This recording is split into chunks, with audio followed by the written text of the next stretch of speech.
Welcome to Echoes of Time, where the past comes alive.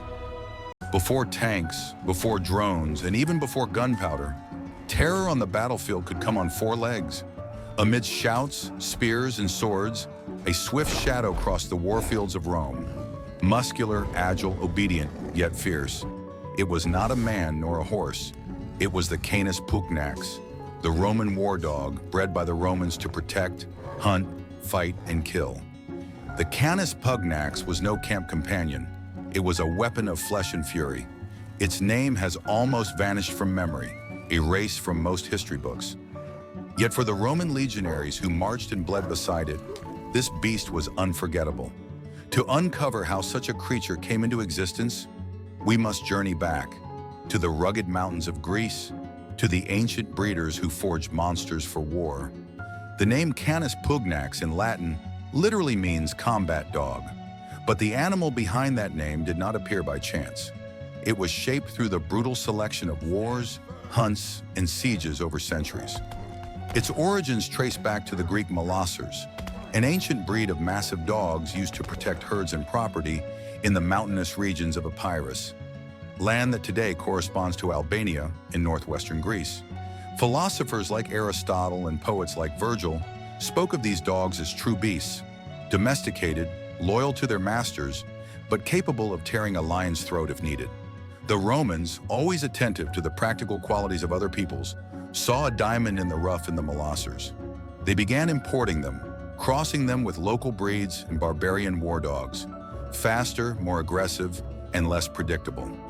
The goal was to create the perfect combat dog, large, yet agile, strong, obedient. Thus emerged the Canis Pugnax, a dog about 60 centimeters tall, weighing between 40 and 50 kilograms. Its dark fur made it less visible at night, with a deep, guttural bark and a naturally territorial and protective instinct. A true canine gladiator. By the 2nd century BC, Rome's public spectacles evolved from simple gladiator duels to full-blown operas of violence. And dogs, especially the Canis Pugnax, became part of this macabre show. Trained to attack with precision, ignore pain, and react to the scent of blood, these dogs were not presented as companions, but as execution beasts. They entered the arena to chase condemned criminals, face unarmed prisoners, or even fight against exotic beasts brought from distant lands. Lions, bears, giant wild boars. Before the fights, they were kept fasting for days to ensure even more aggressive behavior. And when the chains were released, the crowd erupted. The brutality wasn't an accident. It was the climax of the spectacle. Some dogs became so famous they were given names and popular ovations, like true four-legged gladiators. In the arena, the Canis Pugnax was treated as a living weapon, but its true calling was still to be revealed. And soon, Rome would discover that this animal could be much more than a circus monster. It could be a soldier.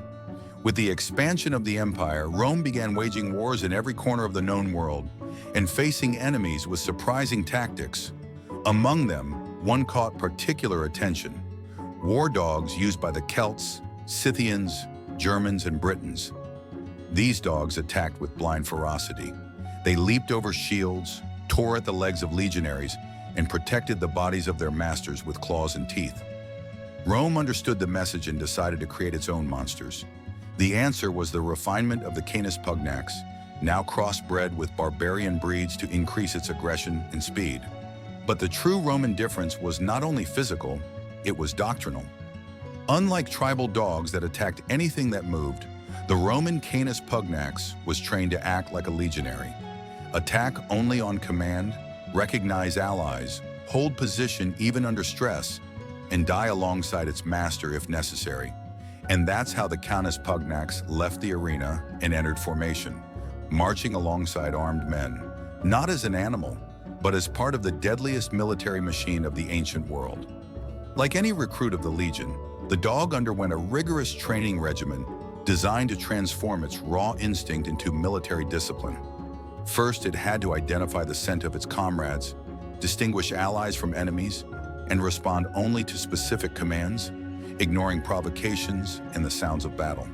The goal was to create a dog that would not retreat, get distracted, or hesitate.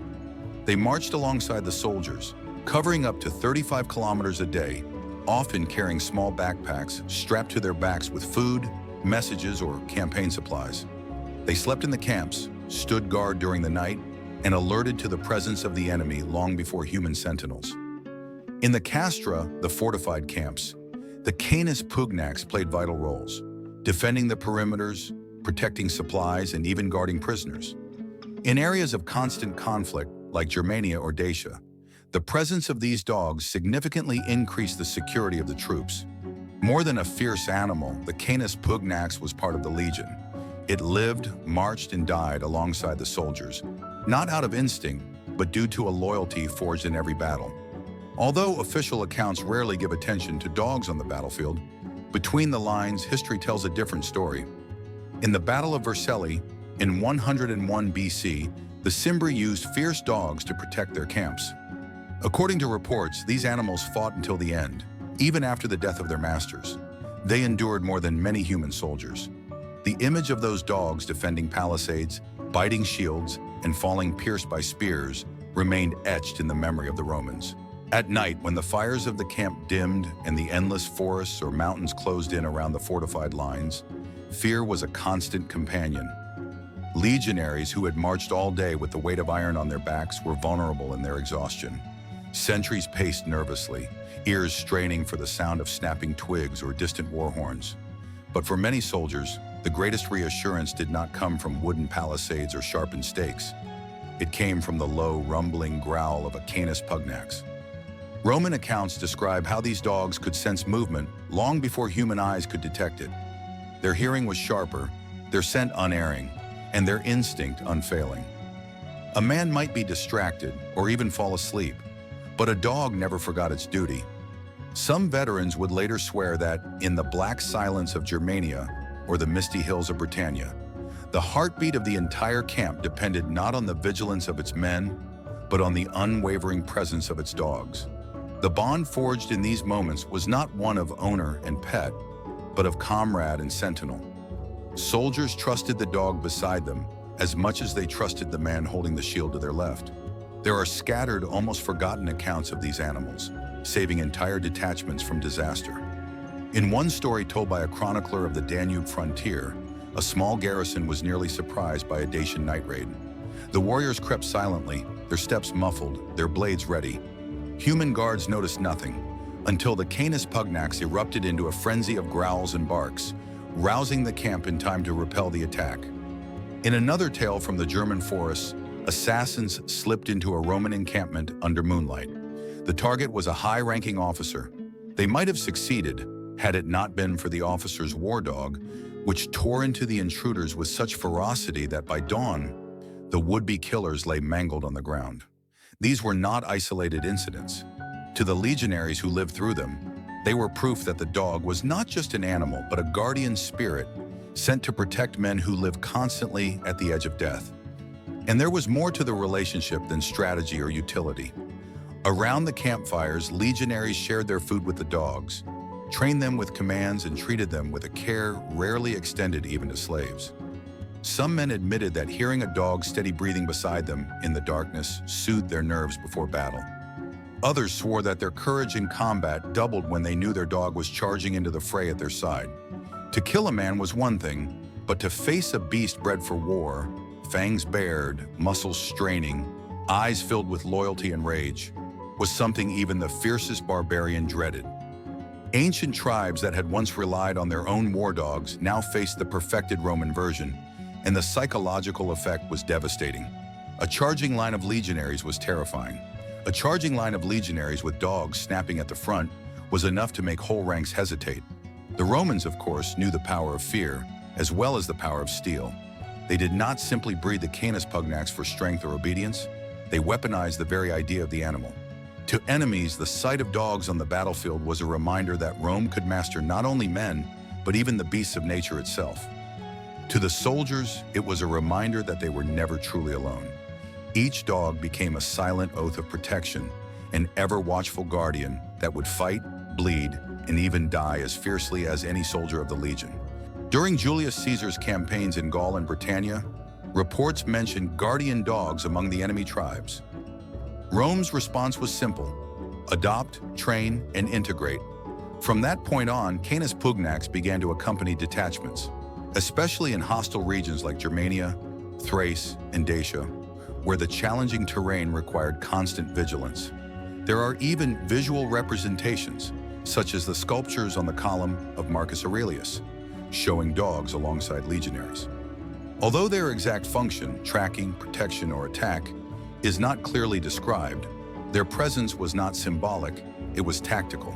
They were not weapons of mass destruction like catapults. They were precise weapons used where fear, darkness, or ambushes required more than what human eyes could see. Despite their strength, bravery, and military usefulness, the Canis Pugnax never received the same recognition as war horses, generals, or military inventions. Few written records, no dedicated chronicle, no military treatise details it as it deserves. But that doesn't mean their presence went unnoticed by those who truly mattered, the soldiers. Many legionaries treated their dogs with more regard than their own slaves. They were fed special rations, received makeshift medical care, and in rare cases, even offered burial with tombstones and inscriptions as family members. It wasn't uncommon for a retired veteran to return to his village with a Canis Pugnax by his side. As the centuries passed, while the empire transformed and warfare changed, the original lineage began to fade, crossed with other breeds or extinguished by changes in combat style, but traces remained. Modern breeds like the Neapolitan Mastiff or the Cane Corso carry fragments of that disciplined beast from Caesar's time in their genetics and behavior. So now that you know the story of this extraordinary creature, tell me, doesn't the Canis Pugnax deserve a place of honor alongside the heroes of Rome? If you like this video, leave a like, subscribe to the channel, and share it with anyone who loves the ancient world as much as you do.